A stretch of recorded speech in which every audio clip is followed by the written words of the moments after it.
ಷಡ್ಸೂಕ್ತ ಮುಗಿಸೋಣ. ಓಂ ಷಡ್ಡೋ ಮಿತ್ರಶಂ ವರುಣಃ ಷಡ್ಡೋ ಭವತ್ವರ್ಯಮಾ ಷಡ್ಡಗಿಂದ್ರೋ ಬೃಹಸ್ಪತಿಃ ಷಡ್ಡೋ ವಿಷ್ಣುರುರುಕ್ರಮಃ ನಮೋ ಬ್ರಹ್ಮಣೇ ನಮಸ್ತೆ ವಾಯೋ ತ್ವಮೇವ ಪ್ರತ್ಯಕ್ಷಂ ಬ್ರಹ್ಮಾಸಿ ತ್ವಮೇವ ಪ್ರತ್ಯಕ್ಷಂ ಬ್ರಹ್ಮ ವದಿಷ್ಯಾಮಿ ಋತಂ ವದಿಷ್ಯಾಮಿ ಸತ್ಯಂ ವದಿಷ್ಯಾಮಿ ತನ್ಮಾಮವತು ತದ್ವಕ್ತಾರಮವತು ಅವತು ಮಾಂ ಅವತು ವಕ್ತಾರಂ. ಓಂ ಶಾಂತಿ ಶಾಂತಿ ಶಾಂತಿ.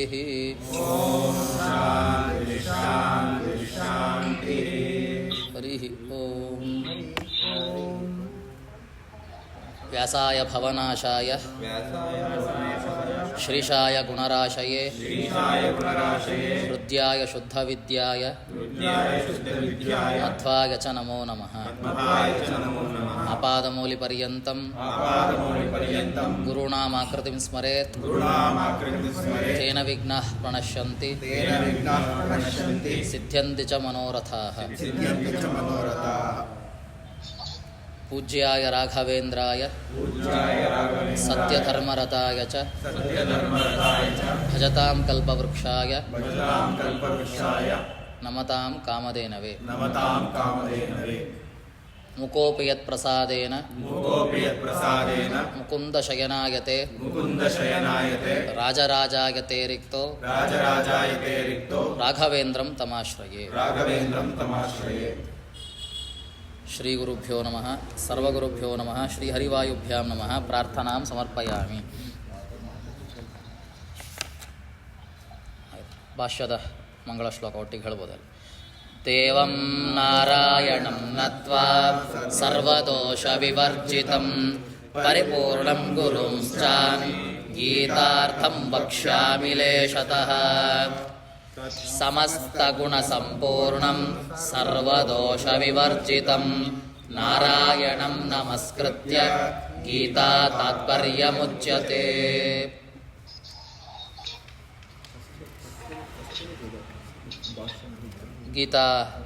ಗೀತಾರ್ಥ ಸಂಗ್ರಹ, ಗೀತಾ ವಿವೃತ್. ಯಾರ ಹತ್ರ ಇಲ್ವಲ್ಲ ಇದು? ಹೇಳ್ತೀರಿ ಮತ್ತೆ ಹೇಳಿದ್ರಾಯ್ತು. ಲಕ್ಷ್ಮೀನಾರಾಯಣಂ ನತ್ವಾ ಪೂರ್ಣಬೋಧಾನ್ ಗುರೂನಪಿ ಕುರ್ಮಃ ಶ್ರೀಕೃಷ್ಣಗೀತಾಯ ಭಾಷ್ಯಾದ್ಯುಕ್ತಾರ್ಥಸಂಗ್ರಹಂ.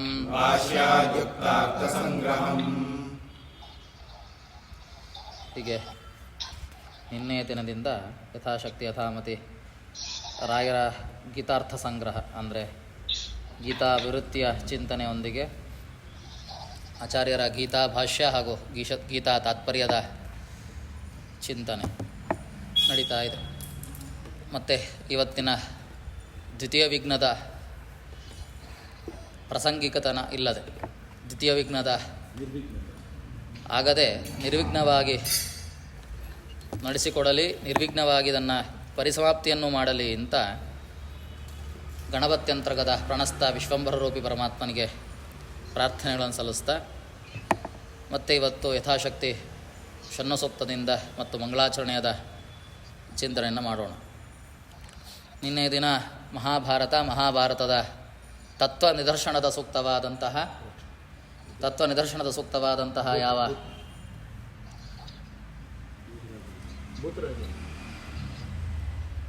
ಗೀತೆಯ ಮಹತ್ವವನ್ನು ತಿಳಿತಾ ಬಂದಿದ್ದೇವೆ.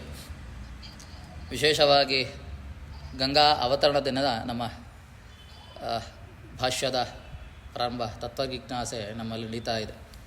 ಅದು ಮಹಾಭಾರತವೇ ಹೇಳುವ ಹಾಗೆ ನಮ್ಮಲ್ಲಿ 4 ಗಕಾರಗಳು ತುಂಬ ಮುಖ್ಯ ಅಂತ.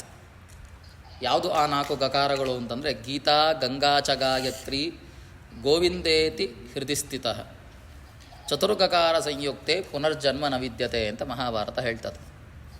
4 ಗಕಾರ ಒಬ್ಬ ಮನುಜನ ಹೃದಯಲ್ಲಿ, ಅಂದರೆ ಅವನ ಮನಸ್ಸಿನಲ್ಲಿ ಆಳವಾಗಿ ಹೋಗಿ ಕೂತ್ಕೊಳ್ತು ಅಂತಂದರೆ ಅವನಿಗೆ ಪುನರ್ಜನ್ಮ ಅಂತಿಲ್ಲ, ಸಂಸಾರ ಬಂಧನದ ಚಿಂತೆ ಇಲ್ಲ, ಅವನಿಗೆ ವಿಮುಕ್ತಿಯೇ, ಮೋಕ್ಷವೇ ಅವನಿಗೆ ಸಿದ್ಧ ಅಂತ. ಯಾವುದು ಆಗ 4 ಗಕಾರಗಳು ಅಂದರೆ, ಒಂದು ಗಂಗೆ, ಮೊದಲು ಹೇಳೋದೇ ಗಂಗೆ ಅಂತ, ನಂತರ ಗಾಯತ್ರಿ, ಗಾ ಹಾಗೆ ವ್ಯಂಜನಾಕ್ಷರ ಮುಖಾಂತರವಾಗಿ ಹೋದರೆ ಮೊದಲು ಗಂಗ, ಆಮೇಲೆ ಗಾಯತ್ರಿ, ನಂತರ ಗೀತ, ಆಮೇಲೆ ಗೋವಿಂದ. ಹೀಗೆ 4 ಚಿಂತನೆ ಮಾಡಬೇಕಂತ. ಸದಾ 4 ಚಿಂತನೆ ನಮ್ಮಲ್ಲಿತ್ತು ಅಂತಾದರೆ ನಮ್ಮಲ್ಲಿ ಪುನರ್ಜನ್ಮ ಇಲ್ಲ ಅಂತ. ಅದಕ್ಕೆ ಚಿಂತನೆ ನಿನ್ನೆ ಮಾಡಿದ್ದೇವೆ. ಗಂಗಾವತರಣ ದಿನ ಪ್ರಾರಂಭ ಮಾಡಿದ್ದೇವೆ. ಗಂಗೆಯ ಅವತರಣ ದಿನ ಗಾಯತ್ರಿ ಉಪಾಸಕನಾದಂತಹ ಗೋವಿಂದನ ಚಿಂತನೆ ಗೀತೆಯಲ್ಲಿ ನಡೀತಾ ಇದೆ ಅಂತ. ಹೀಗೆ ಯಥಾಶಕ್ತಿ ಇವತ್ತಿನ ದಿನವೂ ಆಚಾರ್ಯರ ಮಂಗಳ ಶ್ಲೋಕದ ಪದ್ಯವನ್ನು ಹಾಡೋ ಮುಖಾಂತರವಾಗಿ, ನಂತರ ಗೀತಾವೃತ್ತಿಯ ಮಂಗಳದ ಹಾಡನ್ನು ಹಾಡಿ, ಮುಂದೆ ಗೀತಾವೃತ್ತಿಯಲ್ಲಿ ಯಾವುದಕ್ಕೋಸ್ಕರ ಇದು ಪ್ರಾರಂಭವಾಗಿದೆ ಅಂತ ಒಂದು ಮಾತನ್ನು ಹೇಳ್ತಾರೆ. ಅದರ ಚಿಂತನೆಯನ್ನು ನೋಡ್ತಾ ಹೋಗೋಣ. ಈ ಭಾಗವತದ ಚಿಂತನೆಯನ್ನು ಹೇಳ್ತಾರೆ. ಸ್ತ್ರೀ ಶೂದ್ರ ಬ್ರಹ್ಮಬಂಧೂನಾಂ ತ್ರಯೀನ ಶ್ರುತಿಗೋಚರ ಇತಿ ಭಾರತಮಾಖ್ಯಾನಂ ಕೃಪಯಾ ಮುನಿನಾ ಕೃತಂ ಅಂತ ರಾಯರು ಹೇಳುವಂತಹ ಮಾತು. ಏನು ಮಾತು ಅಂತಂದರೆ, ಭಾಗವತ ಹೇಳ್ತದೆ ಅಂತ. ಭಾಗವತ ಪುರಾಣ ತಾನು ಹೇಳುವ ಹಾಗೆ ಸ್ತ್ರೀ ಶೂದ್ರರು ಅಥವಾ ಬ್ರಹ್ಮಬಂಧುಗಳು ಇನ್ಯಾರ್ಯಾರಿದ್ದಾರೆ ಅನ್ಯ ಜಾತಿಯವರು ಎಲ್ಲರಿಗೂ ಸಹಿತ ತ್ರಯೀನ ಶ್ರುತಿಗೋಚರ, ಶ್ರುತಿಗೋಚರತ್ವ ಇಲ್ವ ಅವರಲ್ಲಿ, ಅಂದರೆ ವೇದಾಧ್ಯಯನ ಮಾಡುವ ಹಾಗಿಲ್ಲ, ವೇದಾಧಿಕಾರಿತ್ವ ಅವರಿಗೆಲ್ಲ ಇಲ್ಲ ಅಂತ ಹೇಳಿ ಭಾಗವತ ಹೀಗೆ ಹೇಳಿ ಮುಂದೆ ಏನು ಮಾಡ್ತದೆ, ಇತಿ ಭಾರತಮಾಖ್ಯಾನಂ ಕೃಪಯಾ ಮುನಿನಾ ಕೃತಂ. ಹೀಗೆ ಅದಕ್ಕೋಸ್ಕರವೇ ಅವರಿಗೆ ವೇದಾಧ್ಯಯನ ಇಲ್ವಲ್ಲ, ವೇದಕ್ಕೆ ಅಧ್ಯಯನ ಮಾಡೋದಕ್ಕೆ ಆಗದೇ ಇದ್ರೂ ಹೌದು ಪರವಾಗಿಲ್ಲ, ವೇದಾಧ್ಯಯನಕ್ಕೆ ಸಮಾನವಾದಂತಹ ಭಾರತಶಾಸ್ತ್ರವನ್ನು ಯಾರು ಮುನಿಗಳು, ವ್ಯಾಸಮುನಿಗಳು, ವೇದವ್ಯಾಸರು ಅವರಿಗೆ ರಚನೆ ಮಾಡಿ ಕೊಟ್ಟಿದ್ದಾರೆ ಅಂತ. ಇದು ನಮಗೆ ಕೊಟ್ಟದ್ದಲ್ಲ, ಬೇಕು ಅಧಿಕಾರ ಇರುವವರಿಗೂ ಬೇಕೇ ಬೇಕು. ಯಾಕೆ ವೇದಾರ್ಥ ನಿರ್ಣಾಯಕವಾಗಿ, ಅದು ಹಿಂದೆ ಕೇಳಿದ್ದೇವೆ, ವೇದಾರ್ಥ ವಿವೃತ್ತಗೆ, ವೇದಾರ್ಥದ ಚಿಂತನೆಗೋಸ್ಕರ ಬೇಕು ನಮಗೆ. ಇನ್ನು ಯಾರಿಗೆ ವೇದಾಧಿಕಾರಿ ಇಲ್ಲ ಅವರಿಗೆ ಭಾರತಶಾಸ್ತ್ರವನ್ನು ಅಧ್ಯಯನ ಮಾಡಲೇಬೇಕು, ಮಹಾಭಾರತದ ಅಧ್ಯಯನ ಮಾಡಲೇಬೇಕು ಅಂತ. ಹೀಗೆ ಭಾಗವತದಲ್ಲಿ ನೋಡಿ, ಇತಿ ಭಾಗವತೋಕ್ತ್ಯ ವೇದಾರ್ಥ ಜ್ಞಾನ ಅನಧಿಕಾರಿಣ, ವೇದ ಅದ ಚಿಂತನೆ ಮಾಡಲಿಕ್ಕೆ ಆಗೋದಿಲ್ವಲ್ಲ ಅನಧಿಕಾರಿಗಳು, ಅವರಿಗೆ ಯಾರು ಸ್ತ್ರೀ ಶೂದ್ರಾದೀನ ಧರ್ಮಜ್ಞಾನ ದ್ವಾರ, ಅವ್ರಿಗೂ ಧರ್ಮದ ಚಿಂತನೆಯೊಂದಿಗೆ ತತ್ವಜ್ಞಾನ ಹುಟ್ಟಬೇಕು. ತತ್ವಜ್ಞಾನದ ಮುಖಾಂತರವೇ ಮೋಕ್ಷ ಅಂತ ನಮ್ಮ ಸಿದ್ಧಾಂತ ಹೇಳುವಂಥದ್ದು. ತತ್ವಜ್ಞಾನ ಇಲ್ಲದೆ ಹೋದರೆ ನಾನು ಬಹಳ ಧರ್ಮ ಕಾರ್ಯ ಮಾಡ್ತೇನೆ ರೀ, 100 ಬಾವಿ ಕಟ್ಟಿಸಿದೆ, 1000 ಕೆರೆಗಳನ್ನು ಕಟ್ಟಿಸಿ ಲಕ್ಷಾಂತರ ಮನೆಗೆ ನೀರು ಬಿಟ್ಟಿದ್ದೇನೆ, ಹೀಗೆ ಮಾಡಿದ್ದೇನೆ, ಇದರಿಂದ ಮೋಕ್ಷ ಇಲ್ಲ. ಅದು ಸತ್ಕರ್ಮ ಆಗ್ತದೆ, ಪರಮಾತ್ಮನ ಪ್ರೀತ್ಯರ್ಥವಾಗಿ ಮಾಡೇ ಸತ್ಕರ್ಮ, ಇಲ್ಲಾಂದರೆ ಯಾವುದೊಂದು ಸ್ವರ್ಗಾದಿ ಲೋಕಗಳು ಸಿಗ್ತದೆ ಅಷ್ಟೇ. ಅದರಿಂದ ಏನಾಗ್ತದೆ, ಮತ್ತೆ ಜ್ಞಾನ ತಂದು ಕೊಡ್ತಾರೆ. ತತ್ವಜ್ಞಾನದ ಮುಖಾಂತರವೇ ಪರಮಾತ್ಮನ ಪ್ರಸಾದ ಮುಕ್ತಿ. ಸೊ ಏನೇ ಕರ್ಮಗಳನ್ನು ಮಾಡಿರೋ ಸಹಿತ ಅದರ ಪ್ರಯೋಜನ ಏನಾಗ್ತದೆ, ತತ್ವಜ್ಞಾನವೇ. ಹೀಗೆ ಧರ್ಮ ತತ್ಮುಖಾಂತರ ತತ್ವಜ್ಞಾನ, ಇವುಗಳ ಮುಖಾಂತರವೇ ಮೋಕ್ಷ ಅಲ್ಲ ಅವ್ರಿಗೆ. ಇದು ಯಾವುದರಿಂದ ಆಗಬೇಕು, ಆ್ಯಕ್ಚುಲಿ ಆಗೋದಾಗಿದ್ದರೆ ವೇದದ ಮುಖಾಂತರನೇ ಆಗಬೇಕು. ಪರಮಾತ್ಮ ಸದಾಗಮೇಕ ವಿಜ್ಞೇಯ, ಶ್ರುತಿಗಳು ಹೇಳ್ತವೆ. ಪರಮಾತ್ಮನನ್ನು ತಿಳಿಯಬೇಕು ಅಂದರೆ ಅದು ಆಗಮದಿಂದ ಮಾತ್ರ ಸಾಧ್ಯ. ಅಂದರೆ ಶ್ರುತಿ, ಪರಮಾತ್ಮ ಶ್ರುತಿಗೋಚರ, ಅವನ ಹೆಸರೇ ಶ್ರುತಿಗೋಚರ ಅಂತ ಹೇಳ್ತಾರೆ. ಇಂಥವನನ್ನು ತಿಳಿಯಬೇಕು ಅಂದರೆ ವೇದ ಬೇಕು. ವೇದ ಅಧಿಕಾರ ಇಲ್ಲದೇ ಇರೋರಿಗೆ ಏನಾಗ್ತೀವಿ, ಇವಾಗ ಮೋಕ್ಷ ಇಲ್ವ? ಹಾಗಾದರೆ ಅವ್ರಿಗೆ ಮೋಕ್ಷ ಉಂಟು. ಅದು ಭಾಗವತ ಪುರಾಣವೇ ಹೇಳ್ತಾ ಇದೆ. ಹೇಗೆ ಅವ್ರಿಗೂ ಮೋಕ್ಷ ಆಗಬೇಕು. ಮೋಕ್ಷೋ ಭವತಿ ಇತಿ ಭಗವಾನ್ ವೇದವ್ಯಾಸ, ವೇದವ್ಯಾಸ ಮುನಿಗಳು ಏನು ಮಾಡ್ತಾ ಇದ್ದಾರೆ, ಮಹಾಭಾರತವನ್ನು ರಚನೆ ಮಾಡ್ತಾ ಇದ್ದಾರೆ. ಅದು ಎಂಥದ್ದು ಅಂತ ಇಲ್ಲಿ ಬಿಡಿಸಿ ಹೇಳ್ತಾರೆ ನೋಡಿ. ಸುಮ್ಮನೆ ಮಹಾಭಾರತವನ್ನು ರಚನೆ ಮಾಡಿದ್ದಾರೆ ಅಂತ ಹೇಳ್ತಿಲ್ಲ. ಅದು ಒಟ್ಟು 18 ಪರ್ವಗಳಿಂದ ಕೂಡಿದೆ. ಯಾವುದು 18 ಪರ್ವ ಹೇಳ್ತಾ ಹೋಗ್ತಾರೆ. ಸಂಭವ ಅಂದರೆ ಆದಿಪರ್ವ ಅಂತ, ಆದಿಪರ್ವ ಅಂತ ಪ್ರಸಿದ್ಧ. ಸಂಭವ ಅಂದರೆ ಮೊದಲು ಅಂತ ಅರ್ಥ, ಅಂದರೆ ಆದಿಪರ್ವ. ನಂತರ ಸಭಾಪರ್ವ, ಅರಣ್ಯ, ವಿರಾಟ, ಉದ್ಯೋಗ, ಭೀಷ್ಮ, ದ್ರೋಣ, ಕರ್ಣ, ಶಲ್ಯ, ಗದ, ಸೋಷುಪ್ತಿಕ, ಶಾಂತಿ, ಅನುಶಾಸನಿಕ, ಅಶ್ವಮೇಧಿಕ, ಮೌಸಲ, ಮಹಾಪ್ರಸ್ಥಾನ, ಸ್ವರ್ಗಾರೋಹಣ, ಭವಿಷ್ಯತ್ ಪರ್ವಭೇದೇನ 18 ಪರ್ವಾತ್ಮಕಂ ಭಾರತಂ ಕೃತ್ವ. ಹೀಗೆ 18 ಪುರಾಣ ಪರ್ವಗಳನ್ನು ಅಡಗಿದಂತಹ ಮಹಾಭಾರತದ ಶಾಸ್ತ್ರದ ರಚನೆಯನ್ನು ಮಾಡಿದ್ದಾರೆ ಯಾರು? ವೇದವ್ಯಾಸ ದೇವರು. ಹೀಗೆ ರಚನೆ ಮಾಡಿ ತತ್ರ ಅಂದರೆ ಈ 18 ಪರ್ವಗಳುಳ್ಳಂತಹ ಮಹಾಭಾರತದಲ್ಲಿ ಒಂದು ಪರ್ವ ಯಾವುದು ಭೀಷ್ಮ ಪರ್ವ. ಭೀಷ್ಮ ಪರ್ವದಲ್ಲಿ ಯುದ್ಧ ಪ್ರಾರಂಭವಾಗೋದು. ಈ ಭೀಷ್ಮ ಪರ್ವದಲ್ಲಿ ಭಾರತ ಪಾರಿಜಾತ ಮಧುಭೂತ. ಭೀಷ್ಮ ಪರ್ವದಲ್ಲಿ ಇಡೀ ಮಹಾಭಾರತಕ್ಕೆ ಎಂಥದ್ದು ಪಾರಿಜಾತ ಪುಷ್ಪ ಅದು. ಈ ಮಹಾಭಾರತ ಪಾರಿಜಾತ ಪುಷ್ಪಕ್ಕೆ ಒಂದು ಮಧು, ಅದರಲ್ಲಿ ಮಧುವಿನ ಸಂಬಂಧವುಳ್ಳಂತಹದ್ದು ಯಾವುದು ಸರ್ವಭಾರತಾರ್ಥ ಸಂಗ್ರಹಭೂತ. ಇಡೀ ಭಾರತದ ಚಿಂತನೆಯನ್ನು ಅದರ ಅರ್ಥ ನಿರ್ಣಾಯಕವಾದಂತಹ ಯಾವುದು ಶ್ರೀಕೃಷ್ಣಾರ್ಜುನ ಸಂವಾದ ರೂಪ. ಕೃಷ್ಣ ಪರಮಾತ್ಮನ ಮತ್ತು ಅರ್ಜುನ ನರನಾದ ಅರ್ಜುನ ನಾರಾಯಣನಾದ ಕೃಷ್ಣನ ಸಂವಾದ ರೂಪದಲ್ಲಿರುವಂತಹ ಭಗವದ್ಗೀತಾ ನಿಬಂಧ ಅಂದರೆ ಅಳವಡಿಸಿದರು, ಅದನ್ನು ಬಂಧನೆ ಮಾಡಿಕೊಟ್ರು. ಇದರಿಂದ ಗೊತ್ತಾಗ್ತದೆ ಭಗವದ್ಗೀತಾ ಎಂಥದ್ದು ಇಡೀ ಭಾರತಾರ್ಥದ ನಿರ್ಣಾಯಕವಾದಂತಹ ಚಿಂತನೆ. ಗೀತಾಧ್ಯಯನ ಮಾಡಿದ್ರೆ ಸಾಕು ಭಾರತವನ್ನು ತಿಳ್ಕೊಂಡಾಗ. ಅದಕ್ಕೆ ನೀನೇ ಚಿಂತನೆ ಮಾಡ್ತಾ ಬಂದು ಅದು ಮುಂದೆ ಉಪೋದ್ಘಾತದಲ್ಲಿ ಅದೇ ವಿಷಯಗಳನ್ನು ಹೇಳ್ತಾರೆ, ಭಾಷ್ಯದಲ್ಲೇ ಹೇಳ್ತಾರೆ ವಿಶೇಷವಾಗಿ ಆಚಾರ್ಯರು. ಭಾರತ ಎಂಥದ್ದು ಗೀತೆಯ ತತ್ವ ನಿದರ್ಶನ, ಗೀತಾ ಎಂಥದ್ದು ಮಹಾಭಾರತದ ದರ್ಶನ. ಎರಡು ಒಂದಕ್ಕೊಂದು ಒಟ್ಟಿಗಿರುವಂತಹ ಬೆಸಗಿರುವಂತಹ ಅವಿನಾಭಾವ ಸಂಬಂಧದಲ್ಲಿರುವಂತಹ ಶಾಸ್ತ್ರಗಳು. ಹೀಗೆ ಎಲ್ಲರೂ ಅಧ್ಯಯನ ಮಾಡಿ ಮುಕ್ತಿಯನ್ನು ಪಡೀಲಿ, ತತ್ವಜ್ಞಾನ ಮುಖಾಂತರವಾಗಿ ಪರಮಾತ್ಮನ ಪ್ರಸಾದ ಮುಕ್ತಿಯನ್ನು ಪಡೀಲಿ ಅಂತಲೇ ನಮಗೆ ಪ್ರಶ್ನೆ ಬರ್ತದೆ, ಯಾಕೆ ಗೀತಾ ಅಧ್ಯಯನ ಮಾಡಬೇಕ್ರಿ ಅಂತ. ನೋಡಿ, ಎಲ್ಲರೂ ಅಧ್ಯಯನ ಮಾಡಬೇಕು. ಇಲ್ಲಿ ತನಕ ಹೇಳ್ತಾ ಇರೋದೇನು ವಿಷಯ? ಅಧಿಕಾರಿಗಳು ಯಾರು, ಶಾಸ್ತ್ರ ಎಂಥದ್ದಿದು, ಅಂದರೆ ವಿಷಯ ಎಂಥದ್ದು, ಅಧಿಕಾರಿಗಳು ಯಾರು, ಇದಕ್ಕೆ ಪ್ರಯೋಜನ ಎಂಥದ್ದು. ಅಂದರೆ ಇದು ಅಧಿಕಾರ ಚತುಷ್ಟಯ ಅಂತ ಹೇಳ್ತಾರೆ. 4 ವಿಷಯ ಇರಬೇಕಂತ. ಒಂದು ಗ್ರಂಥ ಅಂದರೆ 4 ವಿಷಯ ಇರಬೇಕಿಲ್ಲ, ಅಧ್ಯಯನ ಮಾಡಲಿಕ್ಕೆ ಹೋಗಬಾರ್ದು. ಅದನ್ನು 4 ವಿಷಯ ಇದ್ದರೆ ಮಾತ್ರ ಅಧ್ಯಯನ ಮಾಡಬೇಕು. ಯಾವುದು ವಿಷಯ, ಪ್ರಯೋಜನ, ಸಂಬಂಧ, ನಂತರದಲ್ಲಿ ಫಲ. 4 ವಿಷಯ ಇರಬೇಕಂತ. ಇದನ್ನು ಚತುಷ್ಟಯ ಅಂತ ಹೇಳ್ತಾರೆ. ಗ್ರಂಥ ಅಂತ ಅನ್ಸ್ಕೊಳ್ಳೋದೆ ಇದು 4 ಇದ್ದಾಗ ಮಾತ್ರ. ಅನುಬಂಧ ಚತುಷ್ಟಯ ಅಂತ ಹೇಳ್ತಾರೆ. ಇದ್ರ ಇಲ್ಲದೆ ಹೋದರೆ ಅದನ್ನು ಮುಸ್ಲಿಕ್ಕೂ ಹೋಗಬಾರ್ದು ನಾವು. ಇದು ಗೀತೆಗಿದೆ ಅಂತ ತೋರಿಸ್ಕೊಡ್ತಾ ಇದ್ದಾರೆ ರಾಯರು. ನೋಡಿ, ಫಲ ಏನು? ತತ್ವಜ್ಞಾನದ ಮುಖಾಂತರವಾಗಿ ಮುಕ್ತಿಯೇ ಫಲ ಅಂತ ಹೇಳ್ತಾ ಇದ್ದಾರೆ. ಗೀತಾಧ್ಯಯನದಿಂದ ಭಾರತ ಅಥವಾ ಗೀತಾಧ್ಯಯನ, ಯಾಕೆಂದರೆ ಭಾರತವನ್ನು ತಿಳಿಬೇಕಂದ್ರೆ ಗೀತಾ ಬೇಕಲ್ಲ. ಹೀಗೆ ಗೀತಾಧ್ಯಯನದಿಂದ ಏನಾಗ್ತದೆ? ಫಲ ಎಂಥದ್ದು? ಮುಕ್ತಿಯೇ ಫಲ. ಇದಕ್ಕೆ ಅಧಿಕಾರಿಗಳು ಯಾರು? ಯಾರು ಮೋಕ್ಷ ಬೇಕು ಅಂತ ಬಯಸ್ತಾ ಇದ್ದಾರಲ್ಲ, ಮುಮುಕ್ಷುಗಳು.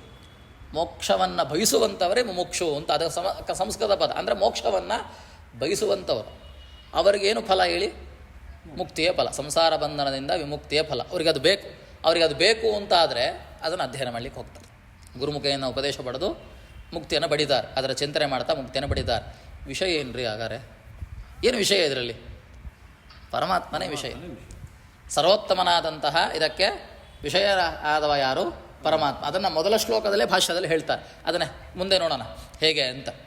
ದೇವಂ ನಾರಾಯಣಂ ನತ್ವ ಅಂತ ಪ್ರಾರಂಭ ಮಾಡಬೇಕಾದ್ರೆ ದೇವ, ನನಗೆ ದೇವ ಅಂತ ಹೇಳ್ತಾ ಇದ್ದಾರೆ. ಹಾಗಾದರೆ ಸರ್ವೋತ್ತಮ ಅಂತ ಅರ್ಥ ಆಯಿತು. ಸರ್ವೋತ್ತಮನಾದಂತಹ ಕೃಷ್ಣ ಪರಮಾತ್ಮ ಅಂದರೆ ನಾರಾಯಣನೇ ಈ ಶಾಸ್ತ್ರಕ್ಕೆ ವಿಷಯನಾದ. ಹೀಗೆ ಅನುಬಂಧಯ ಚತುಷ್ಟಯಗಳಿಂದ ಕೂಡಿದಂತಹ ಮತ್ತೊಂದು ಸಂಬಂಧ ಅಂತ ಹೇಳಬೇಕು. ಸಂಬಂಧ ಅಂದರೆ ವಿಷಯಕ್ಕೂ ಅಧಿಕಾರಿಗಳು ಇರುವಂತಹ ಪ್ರಯೋಜನ, ಮತ್ತು ವಿಷಯಕ್ಕೂ ಅದು ಸ್ವಲ್ಪ ಜಾಸ್ತಿ ಆಗ್ತದೆ. ಇಷ್ಟು ಹೇಳಿ ಮುಗಿಸ್ತೇನೆ, ಅದು ಮುಂದೆ ನೋಡ್ತಾ ಹೋಗೋಣ, ಯಾಕಂದರೆ ಇದು ಆಳ ಇಳಿಬೇಕಾಗ್ತದೆ. ವಿಷಯಕ್ಕೂ ಪ್ರಯೋಜನಕ್ಕೂ ಇರುವಂತಹ ಸಂಬಂಧ. ಹೀಗೆ ವಿಷಯಕ್ಕೂ ಅಧಿಕಾರಿಗಿರುವಂತಹ ಸಂಬಂಧ ಇದ್ದೇ ಇರ್ತದೆ. ನೋಡಿ, ವಿಷಯ ಅಧಿಕಾರಿ ಇದಕ್ಕೂ ತಿಳ್ಕೊಳ್ಳೋಣ ಸಾಕು. ವಿಷಯ ಯಾರು? ಪರಮಾತ್ಮ. ಪರಮಾತ್ಮನಿಗೂ ಅಧಿಕಾರಿಗಿರುವಂತಹ ಸಂಬಂಧ ಏನು ಸಂಬಂಧ ಇದೆ? ಯೋಚನೆ ಮಾಡಿ, ನೀವೇ ಹೇಳಿ. ಆಯಿತು, ಗುರು ಶಿಷ್ಯ ಅದೆಲ್ಲ ಆಯಿತು. ಅವ ಯಾರು? ಅವ ಹಾಂ, ಪ್ರಯೋಜನ ಇದೆಲ್ಲ. ಅವನನ್ನು ತಿಳಿಯುವಂತಹ ಪ್ರಯೋಜನ ಇದೆ. ನಾನಾ ಸಂಬಂಧಗಳನ್ನು ಹೇಳ್ಬೋದು. ಹಾಂ, ಹೀಗೆ ಬಿಂಬನನ್ನು ತಿಳ್ಕೊಳ್ಬೇಕು ಅಂತದ್ದು ಎಂಥದ್ದು? ಪ್ರತಿಬಿಂಬನ ಚಿಂತನೆ, ಅವನ ಕರ್ತವ್ಯ. ಹೀಗೆ ಒಂದಕ್ಕೊಂದು ಸಂಬಂಧ ಇರ್ತದೆ. ಅದು ಮುಂದೆ ಬಿಡಿಸ್ತಾ ಹೋಗ್ತಾರೆ, ಅದು ಮುಂದೆ ತಿಳಿಯೋಣ. ಹೀಗೆ ಅನುಬಂಧಯ ಚತುಷ್ಟಗಳು ಇರೋದ್ರಿಂದ ಏನೇ ಆಯ್ತು, ಇದು ಗ್ರಂಥ ಅಂತ ಆಯ್ತು. ಇದನ್ನು ಅಧ್ಯಯನವನ್ನು ಖಂಡಿತ ಮಾಡಲೇಬೇಕು ಅಂತ ಈಗ ಮುಂದೆ ಹೇಳ್ತಾರೆ. ಸ್ವಲ್ಪ ಸಾಮಾನ್ಯವಾಗಿ ಹೇಳಿ ಮುಗಿಸಿದೆ ಅಷ್ಟೇ. ನೋಡಿ, ಮುಂದೆ ಗೀತಾರ್ಥ ಸಂಗ್ರಹದಲ್ಲಿ ಅಂದರೆ ಗೀತಾವೃತ್ತಿಯಲ್ಲಿ ಮುಂದೆ ಒಂದು ಮಾತನ್ನು ಹೇಳ್ತಾರೆ. ತತ್ರ ಪೂರ್ವಷಟ್ಕೆ ಜ್ಞಾನೋಪಯೋಕ್ತಿ, ದ್ವಿತೀಯ ಷಟ್ಕೆ ತತ್ ಸಾಧ್ಯ ಜ್ಞಾನಸ್ಯ ಉಕ್ತಿ, ತೃತೀಯ ಷಟ್ಕೆ ಪ್ರಾಗುಕ್ತಸ್ಯ ಪ್ರಪಂಚನಂ ಕ್ರಿಯತೆ ಇತಿ ವಿವೇಕ. ಏನು ಒಟ್ಟು ಗೀತಾ ಎಂಥದ್ದು 18 ಅಧ್ಯಾಯ. ಇಷ್ಟು ವಿಷಯ ಹೇಳ್ತಾ ಇದ್ದಾರೆ. ಭಗವದ್ಗೀತೆಯನ್ನು ಅಧ್ಯಯನ ಮಾಡಲೇಬೇಕು. ಇದನ್ನು ಅಳವಡಿಸ್ತಾ ಇದ್ದಾರೆ. ಎಲ್ಲಿ? ಭಾರತದಲ್ಲಿ ವ್ಯಾಸರು ಅಳವಡಿಸ್ತಾ ಇದ್ದಾರೆ. ಅಳವಡಿಸಿ ಎಲ್ಲ ಜನರಿಗೆ, ಕೇವಲ ವೇದಾಧಿಕಾರಿಗಳು ಮಾತ್ರವಲ್ಲ, ಪ್ರತಿಯೊಬ್ಬ ಜನರಿಗೆ, ಸ್ತ್ರೀ ಶೂದ್ರ ಹೀಗೆ ಬ್ರಹ್ಮಬಂಧುಗಳು ಜೀವಿಗಳಾದಂತಹ ಪ್ರತಿಯೊಬ್ಬ ಸಜ್ಜನನಿಗೂ ಮುಕ್ತಿ ಬೇಕು ಅಂದರೆ ಗೀತೆಯನ್ನು ಅಧ್ಯಯನ ಮಾಡಲೇಬೇಕು ಅಂತ ಹೇಳ್ತಾ ಇದ್ದಾರೆ. ಹೀಗೆ ಹೇಳಿ ಗೀತಾ ಎಂಥದ್ದು, ಗೀತೆ ಎಷ್ಟು ಹಾಗಾದರೆ? ಮಹಾಭಾರತ ಆಗುವಾಗ 18 ಪರ್ವ ಅಲ್ಲ, ಗೀತಾ ಎಂಥದ್ದು? ಅದು 18 ಪರ್ವವೇ. ಪರ್ವ ಅಂತ ಹೇಳುವಾಗಿಲ್ಲ, ಅದನ್ನು ಅಧ್ಯಾಯ ಅಂತ ಹೇಳಬೇಕು. 18 ಪರ್ವಗಳುಳ್ಳಂತಹ ಮಹಾಭಾರತದಲ್ಲಿ ಜೀರ್ಣ ಆಗಿರುವಂತಹ ಯಾವುದು ಗೀತೆಯೂ ಸಹಿತ ಅದು 18 ಅಧ್ಯಾಯವೇ. ಹೀಗೆ 18 ಅಧ್ಯಾಯದಲ್ಲಿ 3 ವಿಭಾಗ ಮಾಡಬೇಕು ಅಂತ ಯಾರು ರಾಯರು ತಿಳಿಸ್ತಾರೆ. ಇದು ಯಾರು ಹೇಳಲಿಲ್ಲ. 3 ವಿಭಾಗ, 3 ರೀತಿ ಅಂತೆ. ಇದು ಮೊದಲು ಅಂದರೆ 3 ರೀತಿ ಮಾಡೋದಂದರೆ ಹೇಗಾಗ್ತದೆ? 6, 6, 6. ಮೊದಲ 6 ಅಧ್ಯಾಯ ಅರ್ಜುನ ವಿಷಾದ ಯೋಗದಿಂದ ಪ್ರಾರಂಭ ಮಾಡಿ ಮೊದಲ 6 ಅಧ್ಯಾಯ ಏನು ವಿಷಯ ಹೇಳ್ತದೆ? ಅದರಲ್ಲಿ ಜ್ಞಾನ ಸಾಧನ, ಜ್ಞಾನಕ್ಕೆ ಸಾಧನವಾದಂತಹ ಕರ್ಮದ ವಿಷಯವನ್ನು ಹೇಳ್ತದೆ. ಈಗ ಮೋಕ್ಷ ಬೇಕಲ್ಲ, ಮೋಕ್ಷ ಬೇಕು ಅಂದರೆ ಏನು ಬೇಕು? ಮೋಕ್ಷಕ್ಕೆ ಸಾಧನ ಯಾವುದು ಅಂದರೆ ಮೋಕ್ಷ ಬೇಕು ಅಂದರೆ ಮೋಕ್ಷಕ್ಕೆ ಕಾರಣ ಯಾವುದು? ತತ್ವಜ್ಞಾನ. ಅದು ಹಿಂದೆ ಗೊತ್ತಾಯ್ತು ನಿಮಗೆ. ತತ್ವಜ್ಞಾನಕ್ಕೆ ಉಪಾಯ ಯಾವುದು? ತತ್ವಜ್ಞಾನಕ್ಕೆ ಸಾಧನ ಯಾವುದು ಅಂದರೆ ಕಾರಣ ಯಾವುದು? ಕರ್ಮ. ತತ್ವಜ್ಞಾನಕ್ಕೆ ಸಾಧನ, ತತ್ವಜ್ಞಾನ ಉಂಟಾಗಬೇಕು ನಮಗೀಗ. ನಾವೆಲ್ಲ ಕುತ್ಕೊಂಡು ಈಗ ಗೀತಾ ಭಾಷ್ಯ, ಗೀತೆಯನ್ನು ತಿಳಿತಾ ಇದ್ದೀವಿ. ಗೀತಾ ಭಾಷ್ಯದ ಮುಖಾಂತರ ಗೀತೆ ತಿಳಿತಾ ಇದ್ದೇವೆ. ಇದಕ್ಕೇನು ಬೇಕು? ಹಿಂದಿನ ಜನ್ಮದಲ್ಲಿ ಎಷ್ಟೋ ಬಾರಿ ಗಂಗಾ ಸ್ನಾನ, ತಂದೆ ತಾಯಿಗಳ ಸೇವೆ, ಪರಮಾತ್ಮನ ಚಿಂತನೆ, ನಾರಾಯಣ ಕೃಷ್ಣ ಅಂತ ಹೇಳಿರ್ತೀವಿ. ಈ ಸತ್ಕರ್ಮದಿಂದ ಈಗ ತತ್ವಜ್ಞಾನವನ್ನು ಪಡಿತಾ ಇದ್ದೇವೆ, ಜ್ಞಾನವನ್ನು ಪಡಿತಾ ಇದ್ದೇವೆ. ಸೊ ತತ್ವಜ್ಞಾನಕ್ಕೆ ಕಾರಣ ಯಾವುದು? ಕರ್ಮ. ಹೀಗೆ ಕರ್ಮದ ವಿವೇಚನೆಯನ್ನು ಮೊದಲ 6 ಅಧ್ಯಾಯದಲ್ಲಿ ತಿಳಿಸ್ತಾನೆ ಪರಮಾತ್ಮ. ಅರ್ಜುನ ವಿಷಾದ ಯೋಗದಿಂದ ಪ್ರಾರಂಭ ಮಾಡಿ 6 ಅಧ್ಯಾಯ. ಯಾವುದು 6ನೇ ಅಧ್ಯಾಯ? ಧ್ಯಾನ ಯೋಗವಾ? ಧ್ಯಾನ ಯೋಗದ ತನಕ ಅಲ್ವಾ? ಸನ್ಯಾಸ. ಇದು 6 ಧ್ಯಾನ ಯೋಗ ಆಯಿತಾ. 6ನೇ ಅಥವಾ ಆತ್ಮ ಸಂಯಮ ಯೋಗ ಅಂತ ಬಹಳ ಕಷ್ಟ ಹೇಳಲಿಕ್ಕೆ. ಧ್ಯಾನ ಯೋಗ 6ನೇ ಅಧ್ಯಾಯ ತನಕ ಕರ್ಮದ ವಿವೇಚನೆ. ಕರ್ಮ ಅಂದರೆ ಏನು? ಕರ್ಮದ ಪರಿಪೂರ್ಣತೆಯನ್ನು ತಂದಿಡುತ್ತಾನೆ ನಮ್ಮ ಮುಂದೆ, ಆಯಿತಾ. ನಂತರ ಏನು? 7ನೇ ಅಧ್ಯಾಯ ಯಾವುದು? ಜ್ಞಾನ ವಿಜ್ಞಾನ ಯೋಗದಿಂದ ವಿಶ್ವರೂಪ ಅಥವಾ ಭಕ್ತಿಯೋಗ 12ನೇ ಅಧ್ಯಾಯ. ಇಲ್ಲಿ ತನಕ 6 ಅಧ್ಯಾಯ ವಿಷಯ ಏನು ಅಂದರೆ ಮೋಕ್ಷಕ್ಕೆ ಸಾಧನವಾದಂತಹ ಜ್ಞಾನದ ವಿವೇಚನೆ ಮಾಡಿಕೊಡ್ತಾನೆ. ಮೊದಲು 6ರಲ್ಲಿ ಜ್ಞಾನಕ್ಕೆ ಕಾರಣವಾದಂತಹ ಕರ್ಮದ ವಿವೇಚನೆ, ನಂತರ ಮೋಕ್ಷಕ್ಕೆ ಕಾರಣವಾದಂತಹ ಜ್ಞಾನದ ವಿವೇಚನೆ, ತತ್ವಜ್ಞಾನದ ವಿವೇಚನೆ. ಆಯಿತು, 12 ಅಧ್ಯಾಯ ಮುಗೀತು. ಮತ್ತು 13ರಿಂದ ಕ್ಷೇತ್ರಜ್ಞ ಯೋಗದಿಂದ ಮೋಕ್ಷ ಸನ್ಯಾಸ ಯೋಗ ಅಥವಾ ಸನ್ಯಾಸ ಯೋಗ ಅಂತ ಅಲ್ಲಿ ತನಕ ಏನು ಮಾಡ್ತಾನೆ? ಪ್ರಾಗುಪ್ತಸ್ಯ ವಿವೇಚನಂ ಕ್ರಿಯತೆ. ಆ ಹಿಂದೆ ಹೇಳಿದ್ನಲ್ಲ, ಪ್ರಪಂಚನಂ ಕ್ರಿಯತೆ. ಹಿಂದೆ ಏನು ಕರ್ಮದ ಜಿಜ್ಞಾಸೆಯನ್ನು ಮಾಡಿದ, ಕರ್ಮದ ವಿವೇಚನೆ, ತತ್ವಜ್ಞಾನದ ವಿವೇಚನೆ, ಅದನ್ನು ಒಟ್ಟಾರೆಯಾಗಿ ಒಟ್ಟು ಮಾಡಿ ಹೇಳ್ತಾ ಹೋಗ್ತಾನೆ ಎರಡನ್ನು. ಅರ್ಥ ಆಯ್ತಲ್ಲ? ಹೀಗೆ ರಾಯರು ಹೀಗೆ ಗೀತಾವಿವೃತ್ತಿಯಲ್ಲಿ ಇದನ್ನು ತಿಳಿಸಿ ಮುಂದೆ ಮೊದಲ ಶ್ಲೋಕಕ್ಕೆ ಹೋಗ್ತಾರೆ. ಧರ್ಮಕ್ಷೇತ್ರೇ ಕುರುಕ್ಷೇತ್ರೇ. ಏನು ಧರ್ಮಕ್ಷೇತ್ರೇ ಕುರುಕ್ಷೇತ್ರೇ? ಅದಕ್ಕೊಂದು ಪ್ರಾಸಂಗಿಕವನ್ನು ಕೊಟ್ಟು ಮುಂದೆ ಹೋಗ್ತಾರೆ. ಅದು ಮತ್ತೆ ಮುಂದಿನ ದಿನ ಪಾಠದ ಚಿಂತನೆಯನ್ನು ಮಾಡೋಣ, ಆಯಿತಾ. ಈಗ ಗೀತಾವಿವೃತ್ತಿಯಲ್ಲಿ ಅದರ ಪೀಠಿಗೆಯನ್ನು ಹೇಳ್ತಾ ಇದ್ದಾರೆ ಅಲ್ವಾ. ಗೀತಾ ಚಿಂತನೆ ಮಾಡ್ತಾ ಇದ್ದೇವೆ. ಗೀತಾ ಚಿಂತನೆಗೆ ಪೀಠಿಗೆ ಇಲ್ಲಿಗೆ ಮುಗೀತು ಗೀತಾವಿವೃತ್ತಿಯಲ್ಲಿ. ಗೀತಾ ಭಾಷ್ಯ, ಗೀತಾ ತಾತ್ಪರ್ಯದಲ್ಲಿ ಹಾಗೆ ಹೋಗೋದಿಲ್ಲ ಆಚಾರ್ಯರು. ಮೊದಲನೇ ಅಧ್ಯಾಯಕ್ಕೆ ಅಥವಾ 2ನೇ ಅಧ್ಯಾಯ ಸುಮಾರು 1 ಮತ್ತು 2ನೇ ಅಧ್ಯಾಯದಲ್ಲಿ ಸುಮಾರು 10 ಶ್ಲೋಕ. ಆಚಾರ್ಯರ ಭಾಷ್ಯ ತಾತ್ಪರ್ಯ ಏನೂ ಇಲ್ಲ, ಹಾಗೆ ಹೋಗ್ತಾರೆ. ಅದು ನಾವು ಗೀತಾವಿವೃತ್ತಿಯಲ್ಲಿ ಸ್ವಲ್ಪ ತಿಳಿತಾ ಬರೋಣ. ಅಲ್ಲಿ ತನಕ ಮುಖ್ಯ ವಿಷಯ ಏನೂ ಇಲ್ಲ, ಪೀಠಿಗೆ ಕೊಡ್ತಾನಷ್ಟೇ. ಏನಕ್ಕೆ ಪ್ರಾರಂಭವಾಯಿತು ಇದು? ಗೀತಾ ಉಪದೇಶ ಅರ್ಜುನನಿಗೆ ಯಾವುದಕ್ಕೋಸ್ಕರ ಆದದ್ದು, ಅದಕ್ಕೆ ಪ್ರಸಕ್ತಿ ಏನಾಯಿತು, ಉಪದೇಶ ಬರಲಿಕ್ಕೆ ಏನು ಕಾರಣ ಅಂತ ಮಾತ್ರ ಅಲ್ಲಿ ತನಕ ವಿಷಯ. ಆದರೆ ಗೀತಾ ಎಂಥದ್ದು ಅಂತ ಮೊದಲು ತಿಳಿಬೇಕು ನಾವು. ಗೀತಾ ಎಂಥದ್ದು ಅಂತ ತಿಳಿದರೆ ಅದು ಗ್ರಂಥ, ಅದ್ಭುತ ಗ್ರಂಥ, ಮೋಕ್ಷ ಸಿಗ್ತದೆ ಅಂತ ತಿಳಿದ ತಕ್ಷಣ ನಮಗೆ ಅದರಲ್ಲಿ ಅಧ್ಯಯನ ಮಾಡಲಿಕ್ಕೆ ಹೋಗೋದಿಲ್ಲ. ಗೀತದ ಮಹತ್ವ ತಿಳ್ಕೊಳ್ಬೇಕು ನಾವು. ಸ್ವಲ್ಪ ಕೇಳ್ತಾ ಬಂದಿದ್ದೇವೆ. ಅದರ ಪರಿಪೂರ್ಣತೆಯನ್ನು ನಮ್ಮ ಭಾಷ್ಯದಲ್ಲಿ ತಾತ್ಪರ್ಯದಲ್ಲಿ ಉಪೋದ್ಘಾತ ರೂಪೇಣ ಕೊಡ್ತಾರೆ ನಮಗೆ, ಆಯಿತಾ. ಅದು ಸ್ವಲ್ಪ ದಿನ ಪಾಠ ಮುಂದುವರಿತದೆ. ಅದು ಮತ್ತೆ ನೋಡೋಣ, ಆ ಪಾಠ ಮುಂದುವರೆದ ನಂತರ ಅಲ್ಲಿಗೆ 1ನೇ ಶ್ಲೋಕಕ್ಕೆ ಹೋಗೋಣ. ಅಲ್ಲಿ ತನಕ ಗೀತಾವೃತ್ತಿ ಅಲ್ಲೇ ಇರಲಿ. ಮೊದಲು ಭಾಷ್ಯದ ಚಿಂತನೆ, ತಾತ್ಪರ್ಯದ ಚಿಂತನೆ ಮಾಡ್ತಾ ಹೋಗೋಣ. ಹೌದು, ನೋಡಿ 2 ಶ್ಲೋಕ ಆಯ್ತಲ್ಲ. 2 ಶ್ಲೋಕದ ಚಿಂತನೆ ಗೊತ್ತಾಗಿದೆಲ್ಲ. ಅಲ್ಲಿ ಏನೋ ಪ್ರಶ್ನೆ ಕೇಳಲಿಕ್ಕಿದೆ 2 ಶ್ಲೋಕದಲ್ಲಿ.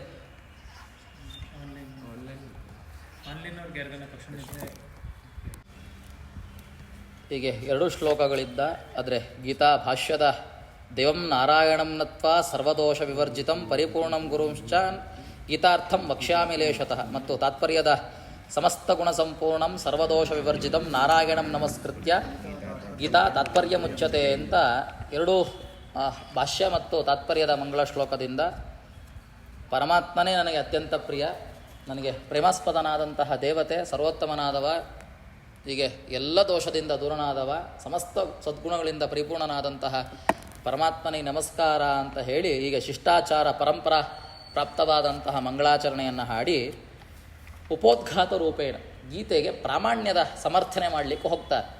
ಗೀತಾ ಅಧ್ಯಯನ ಮಾಡಬೇಕು. ಯಾಕ್ರಿ ಅಧ್ಯಯನ ಮಾಡಬೇಕು ಅಂತ ಯಾರು ಕೇಳಿದ್ರೆ, ಅದು ಅತ್ಯಂತ ಪ್ರಮಾಣ ಉಳ್ಳದ್ದಪ್ಪ, ಅದು ಬೇಕಾದದ್ದು, ಸರ್ವರಿಗೂ ಬೇಕಾದದ್ದು ಅಂತ ಹೇಳಬೇಕಲ್ಲ. ಸುಮ್ಮನೆ ಹಾಗೆ ಧರ್ಮಕ್ಷೇತ್ರ ಗುರುಕ್ಷೇತ್ರ ಅಂತ ಪ್ರಾರಂಭ ಮಾಡಿಬಿಟ್ರೆ ಅದು ಪ್ರಾಮಾಣ್ಯದ ಸಮರ್ಥನೆ ಮಾಡಲಿಕ್ಕೋಸ್ಕರವಾಗಿ ಉಪೋದ್ಘಾತದಲ್ಲಿ ಭಾಷ್ಯದಲ್ಲೂ ತಾತ್ಪರ್ಯದಲ್ಲೂ ಅದರ ಚಿಂತನೆಯನ್ನು ಮಾಡ್ತಾ ಹೋಗ್ತಾರೆ. ಪೀಠಿಕ ಅದು ಒಂದು ವಿಷಯ ಪ್ರಾರಂಭವಾಗಲಿಕ್ಕೆ ಅದಕ್ಕೊಂದು ಪೀಠಿಕೆ. ಯಾರೋ ಒಂದು ಕಥೆ ಪ್ರಾರಂಭವಾಗ್ತಾ ಇದೆ ಅಂದರೆ ಏನು ಕಥೆ ಅಂತ ಸ್ವಲ್ಪ ಮುಂದೆ ಹೇಳಬೇಕಲ್ಲ. ಸುಮ್ಮನೆ ಹಾಗೆ ಕಥೆ ಹೇಳಿಬಿಟ್ರೆ ಅದರ ಚಿಂತನೆ ಮಾಡಬೇಕಾದ್ರೆ ಪ್ರಾಮಾಣ್ಯ, ಅದು ಎಂಥದ್ದು, ಎಂತಹ ಫಲ ಕೊಡ್ತದೆ ನಮಗೆ ಅಂತೆಲ್ಲ ಹೇಳಿಬಿಟ್ರೆ ಅದರಲ್ಲಿ ನಮಗೆ ಉದ್ವೇಗ, ಅದರಲ್ಲೊಂದು ಆಸಕ್ತಿ ನಮ್ಮಲ್ಲಿ ಮೂಡ್ತದೆ. ಅದರ ಅಧ್ಯಯನ ಮಾಡಬೇಕು ಅಂತ ನಮಗೆ ಅದು ಹಿನ್ನೆಲೆ ಅಂತ ಮತ್ತಿನ್ನೇನಿಲ್ಲ. ಆಯಿತಾ, ಮುಂದೆ ಹೋಗ್ಬೋದಲ್ಲ. ನಷ್ಟ ಧರ್ಮ ಜ್ಞಾನ ಲೋಕ ಕೃಪಾಲುಭಿ ಬ್ರಹ್ಮ ರುದ್ರ ಇಂದ್ರಾಧಿಭಿ. ಓದ್ಲಿಕ್ಕಾಗ್ತದಲ್ಲ ಅಲ್ವಾ? ಅರ್ಥಿತಃ ಆಯಿತಾ. ಜ್ಞಾನ ಪ್ರದರ್ಶನಾಯ ಭಗವಾನ್ ವ್ಯಾಸ ಅವತಾರ. ವ್ಯಾಸರ ಅವತಾರದ ಚಿಂತನೆಯನ್ನು ಮಾಡ್ತಾ ಇದ್ದ. ಈ ಬ್ರಹ್ಮ ರುದ್ರಾದಿ ದೇವತೆಗಳೆಲ್ಲ ಸೇರಿಕೊಂಡು ಏನು ಮಾಡ್ತಾ ಇದ್ದಾರೆ, ಪರಮಾತ್ಮನಲ್ಲಿ ಮೊರೆ ಹೊಕ್ಕಿದ್ದಾರೆ. ಯಾವುದಕ್ಕೋಸ್ಕರ? ಕೃಪಾಳುಗಳಾದಂಥವ್ರು ಅವರೆಲ್ಲ. ಯಾವುದರಲ್ಲಿ ಕೃಪಾಳುಗಳ? ನಮ್ಮಂತಹ ಪಾಮರ ಜನರಿಗೆ, ಅಜ್ಞ ಜನರಿಗೆ, ಸಂಸಾರದಲ್ಲಿ ಮುಳುಗಿ ದುಃಖದಲ್ಲಿ ಬೇಯುವಂತಹ ಜನರಿಗೋಸ್ಕರವಾಗಿ ಎಲ್ಲ ದೇವತೆಗಳು ಪರಮಾತ್ಮನಲ್ಲಿ ಮೊರೆ ಹೋಗ್ತಾ ಇದ್ದಾರೆ. ಯಾಕೆ? ನಷ್ಟಧರ್ಮ ಜ್ಞಾನ ಲೋಕ. ಈ ಲೋಕ, ಈ ಜನರಿದ್ದಾರಲ್ಲ, ನಷ್ಟಧರ್ಮ ಜ್ಞಾನ, ಧರ್ಮವೂ ನಷ್ಟವಾಗಿದೆ ಅವರಲ್ಲಿ, ಜ್ಞಾನವೂ ನಷ್ಟವಾಗಿದೆ. ಯಾಕೆ? ಗೌತಮ ಋಷಿಗಳ ಶಾಪ, ಅದು ಕಥೆ ಕೇಳಿದೆ. ಹೀಗೆ ಗೌತಮ ಋಷಿಗಳ ಶಾಪದಿಂದ ಎಲ್ಲವೂ ನಷ್ಟವಾಗಿದೆ. ತುಂಬ ದುಃಖದಲ್ಲಿ ತೊಳಲಾಡ್ತಾ ಇದ್ದಾರೆ. ಧರ್ಮ ಕಾರ್ಯವೂ ಇಲ್ಲ, ಪರಮಾತ್ಮನ ಚಿಂತನೆಯೂ ಇಲ್ಲ. ಅದಕ್ಕೋಸ್ಕರವಾಗಿ ಪ್ರಾರ್ಥನೆ ಮಾಡಿದಾಗ ಜ್ಞಾನ ಪ್ರದರ್ಶನಾಯ, ನೋಡಿ ಅದು ಜ್ಞಾನದ ರೂಪವೇ ಬರಬೇಕು. ಈಗ ನರಸಿಂಹ ರೂಪ ಬಂದರೆ ಪ್ರಯೋಜನಕ್ಕೆ ಬರಲ್ಲ, ಎಲ್ಲ ಹೆದರ್ಕೊಳ್ತಾರೆ ಅಷ್ಟೇ. ಮತ್ತೆ ನರಸಿಂಹ ರೂಪ ಬರಬೇಕಾದ್ರೆ ಆ ವಿಷಯ ತಕ್ಕಾಗಿರಬೇಕು, ಉಗ್ರ ರೂಪವನ್ನು ತಾಳಬೇಕಾದ್ರೆ. ಈಗ ಎಲ್ಲರಿಗೂ ಬೇಕಾಗದ್ದೇನು? ತತ್ವಜ್ಞಾನದ ಸಿದ್ಧಿ. ನಷ್ಟವಾದಂತಹ ಧರ್ಮ, ನಷ್ಟವಾದಂತಹ ಜ್ಞಾನದ ಪ್ರಾಪ್ತಿಯಾಗಬೇಕು. ಅದಕ್ಕೆ ಜ್ಞಾನದ ರೂಪವೇ ಬರಬೇಕು. ಜ್ಞಾನದ ರೂಪನಾಗಿ ಭಗವಾನ್ ವ್ಯಾಸ ಅವತಾರ. ಹೀಗೆ ಪರಮಾತ್ಮ ತಾನು ಅವತಾರ ಮಾಡಿದ. ಹೀಗೆ ಅವತಾರ ಮಾಡಿ ತತಶ್ಚ ಇಷ್ಟ ಅನಿಷ್ಟ ಪ್ರಾಪ್ತಿ ಪರಿಹಾರ ಸಾಧನ ದರ್ಶನ. ನೋಡಿ, ಇಷ್ಟ ಪ್ರಾಪ್ತಿ, ಅನಿಷ್ಟ ಪರಿಹಾರ. ಈಗ ಚಿಂತನೆ ಮಾಡಬೇಕು ಅದನ್ನು. ಇಷ್ಟ ಅನಿಷ್ಟ ಪ್ರಾಪ್ತಿ ಪರಿಹಾರ ಅಂದರೆ ಅರ್ಥ ಆಗಲ್ಲ. ಇಷ್ಟ ಪ್ರಾಪ್ತಿ, ಅನಿಷ್ಟ ಪರಿಹಾರ. ನಮಗೇನು ಇಷ್ಟ ಪ್ರಾಪ್ತಿ? ಏನು ನಮಗೆ ಇಷ್ಟ? ಏನು? ಸುಖ. ಅಲ್ಟಿಮೇಟ್ ಏನು ನಮಗೆ? ಏನಕ್ಕೆ ಕೆಲಸಕ್ಕೆ ಹೋಗ್ತೀರಾ ಶ್ರೀಹರಿಯವರೇ ಅಂತ ಏನು ಅಂತೀರಿ ನೀವು? ಇಲ್ಲ ರೀ, ಮನೇಲಿ ಬೋರ್ ಹೊಡಿತದೆ. ಆಗುತ್ತದೆ, ಮನೇಲಿ ಸ್ವಲ್ಪ ಕಷ್ಟಗಳಿದ್ದರೆ ಆಗ್ತದೆ. ಹೌದು, ಮನೇಲಿದ್ದರೆ ಜಂಜಾಟ ರೀ, ಹೆಂಡತಿ ಮಕ್ಕಳು ಕಾಟ, ಹೋಗ್ತೇನೆ ಅಂತ. ಅಲ್ಟಿಮೇಟ್ ವಿಷಯ ಏನು? ಸಂಬಳ ಬರ್ತದೆ, ಅದರಿಂದ ಭೋಗ ಮಾಡ್ತೇವೆ, ಸುಖ. ಇಲ್ಲಾಂದ್ರೆ ಯಾಕೆ ಹೋಗ್ತಾರೆ? ನೂರಾರು ಕೋಟಿ ಅವರು ಹೋಗ್ತಾರೆ, ಇಲ್ಲ ಅಂತಲ್ಲ. ಆದರೆ ಹೋಗಬೇಕು ಅಂತೇನು? ಸುಖಕ್ಕೋಸ್ಕರ ಹೋಗುವಂಥದ್ದು. ಸುಮ್ಮನೆ ದುಃಖಕ್ಕೋಸ್ಕರ ಹೋಗ್ತೇವಾ? ಇಲ್ಲ. ಹೀಗೆ ಇಷ್ಟ ಪ್ರಾಪ್ತಿ. ಏನು ಇಷ್ಟ ನಮಗೆ? ಸುಖ.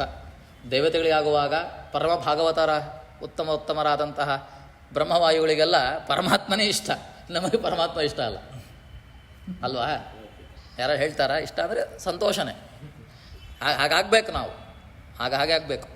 ಸುಖ ನಮಗೆ ಬೇಕು, ಗೊತ್ತಿದೆ ನಮಗೆ. ಇದು ಸಂಸಾರ ದುಃಖ ಅಂತ ಗೊತ್ತಿದೆ. ಅದರ ಬಂಧನ ಹೋಗಬೇಕು, ದುಃಖ ಪ್ರಾರಬ್ಧ ಕಳೆಯಬೇಕು. ಅದು ಸುಖ. ಯಾವ ಸುಖ? ಮೋಕ್ಷ ಸುಖ ಬೇಕು. ಈಗ ಇಷ್ಟ ಪ್ರಾಪ್ತಿ. ಅನಿಷ್ಟ ಪರಿಹಾರ. ಏನು ಅನಿಷ್ಟ ನಮ್ಮಲ್ಲಿ? ಅಜ್ಞಾನ. ಅಜ್ಞಾನಕ್ಕಿಂತ ದೊಡ್ಡದಾದಂತಹ ಒಂದು ಅನಿಷ್ಟ ನಮ್ಮಲ್ಲಿ ಮತ್ತೊಂದಿಲ್ಲ, ಅದೇ ದುಃಖ. ಇದರ ಸಾಧನ ದರ್ಶನಾತ್ ವೇದಾರ್ಥ ಜ್ಞಾನಾಚ್ಚ ಸಂಸಾರೇ ಕ್ಲಿಶ್ಯಮಾನಾನಾಂ. ಹೀಗೆ ಅದರ ಸಾಧನೆ ಆಗಬೇಕು. ಸಾಧನೆ ಆಗಬೇಕು ಅಂದರೆ ವೇದಾರ್ಥದ ಚಿಂತನೆ ಆಗಬೇಕು ನಮ್ಮಲ್ಲಿ. ವೇದಾರ್ಥ ಚಿಂತನೆಯೊಂದಿಗೆ ನಮಗೆ ಜ್ಞಾನ ಪ್ರಾಪ್ತಿಯಾಗುವಂತಹದ್ದು. ಆದರೆ ಸಂಸಾರೇ ಕ್ಲಿಶ್ಯಮಾನಾನಾಂ, ಅದೆಲ್ಲ ನಮಗೆ ಸಂಸಾರದಲ್ಲಿ ಮುಳುಗಿದವ್ರಿಗೆ ಕಷ್ಟ ಇದು. ಬನ್ನಿ ಪಾಠ ಮಾಡ್ತೇವೆ ಕೇಳಿ ಅಂದರೆ ಸಂಸಾರ ಮುಳುಗಿದವ್ರಿಗೆ ಇಲ್ಲ ರೀ, ಬೆಳಗಿಂದ ರಾತ್ರಿ ತನಕ ದುಡಿತೇವೆ, ರಾತ್ರಿ ತಿಂತೇವೆ, ಮತ್ತು ಹೆಂಡತಿ ಮಕ್ಕಳು ಮುದ್ದು ಮಾಡ್ಲಿಕ್ಕೆ ಹೋಗ್ತೇವೆ, ರಾತ್ರಿ ಮಲಗ್ತೇವೆ, ಮತ್ತೆ ಬೆಳಗ್ಗೆ ಎದ್ದೇಗ್ತೇವೆ, ಓಡ್ತೇವೆ ಅಂತ ಹೇಳ್ತಾರೆ. ಯಾಕೆ? ಸಂಸಾರದ ಕ್ಲೇಶ, ಬರಲಿಕ್ಕೆ ಸಮಯ ಇಲ್ಲ ಅಂತ ಪಾಠಕ್ಕೆ ಅಲ್ವಾ, ಆಗೋದಿಲ್ಲ ಅಂತ. ಈಗೆಲ್ಲ ಇದ್ದಾಗ ವೇದದ ಚಿಂತನೆ ಮಾಡಲಿಕ್ಕಾಗಲ್ಲ, ವೇದವನ್ನು ತಿಳಿಲಿಕ್ಕಾಗೋದಿಲ್ಲ, ಬಹಳ ಕಷ್ಟ ಅಂತ ಹೇಳುವಂಥವರಿಗೆ ನೋಡಿ, ಯಾರಿಗೆ ವೇದ ಅನಧಿಕಾರಿಣ, ವೇದ ಅನಧಿಕಾರಿಗೆ ಮಾತ್ರವಲ್ಲ, ವೇದ ಅಧಿಕಾರಿಗಳಿಗೂ ಅಷ್ಟೇ. ಹೀಗೆ ಸ್ತ್ರೀ ಶೂದ್ರಾದೀನಾಂಚ ಧರ್ಮಜ್ಞಾನದ್ವಾರ ಮೋಕ್ಷೋ ಭವತಿ ಇತಿ. ಹೀಗೆ ವಿಶೇಷವಾಗಿ ಏನು ಧರ್ಮದ ಚಿಂತನೆಯೊಂದಿಗೆ ಜ್ಞಾನ ಪ್ರಾಪ್ತಿ, ತತ್ವಜ್ಞಾನ ಸಿದ್ಧಿ, ಇವುಗಳಿಂದನೇ ಮೋಕ್ಷ ಆಗ್ತದೆ ಅಂತ ಹೇಳಿ ಕೃಪಾಲು ದಯಾರಮಣರಾದಂತಹ ದಯಾಸಮುದ್ರರಾದಂತಹ ಸರ್ವವೇದಾದಿ ಅರ್ಥ ಉಪಬೃಂಹಿತಾಂ ತದ್ ಅನುಕ್ತ ಕೇವಲ ಈಶ್ವರ ಜ್ಞಾನ ದೃಷ್ಟರ್ಥಯುಕ್ತಾಂ ಚ ಸರ್ವಪ್ರಾಣಿನಾಂ ಅವಗಾಹ್ಯ ಅನವಗಾಹ್ಯ ರೂಪಾಂ ಕೇವಲ ಭಗವತ್ಸ್ವರೂಪಪರಾಂ ಪರೋಕ್ಷಾರ್ಥಂ ಮಹಾಭಾರತ ಸಂಹಿತಾಂ ಅಚೀಕೃಪತ್. ಹೀಗೆ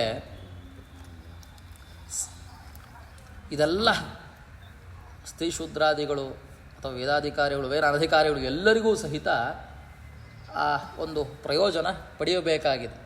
ಅದಕ್ಕೋಸ್ಕರವಾಗಿ ವೇದವ್ಯಾಸ ದೇವರು ತಾವು ಏನನ್ನು ಮಾಡ್ತಾ ಇದ್ದಾರೆ, ಸರ್ವ ವೇದಾರ್ಥ ಉಪಬೃಂಹಿತವಾದಂತಹ, ಅಂದರೆ ಎಲ್ಲ ವೇದಾರ್ಥದ ಚಿಂತನೆ ಒಂದಲ್ಲಿ ಒಳಗೊಂಡಿರಬೇಕು, ಎಲ್ಲದರ ಸಾರ ಒಂದರಲ್ಲಿರಬೇಕು, ಅದರ ಚಿಂತನೆ ಒಂದು ಕಡೆ ಇರಬೇಕು. ಅಷ್ಟು ಮಾತ್ರವಲ್ಲ ನೋಡಿ, ಕೇವಲ ಅಂತ ಹೇಳ್ತಾ ಇದ್ದಾರಲ್ಲಿ, ಕೇವಲ ಭಗವತ್ ಸ್ವರೂಪ ಪರಾಂ. ಕೇವಲ ಅಂದರೆ ಇಲ್ಲಿ ಅರ್ಥ, ಪರಮಾತ್ಮ ನಮಗೆ ಇಂದ್ರಿಯ ಜನ್ಯನ, ನಮ್ಮಲ್ಲಿ ಒಂದು 10 ಇಂದ್ರಿಯ, ಮನಸ್ಸು ಸೇರ್ಕೊಂಡು 11 ಇಂದ್ರಿಯ ಅಲ್ವಾ, 5 ಕರ್ಮೇಂದ್ರಿಯ, 5 ಜ್ಞಾನೇಂದ್ರಿಯ, ಮತ್ತೊಂದು ಮನಸ್ಸು. ಇದರಿಂದ ಯಾವುದಾದ್ರು ಒಂದರಿಂದ ಪರಮಾತ್ಮ ನಮಗೆ ಚಿಂತನೆ ಮಾಡಲಿಕ್ಕಾಗ್ತದ, ಭಗವತ್ ಸ್ವರೂಪವನ್ನು ತಿಳ್ಕೊಳ್ಳಿಕ್ಕಾಗ್ತದ.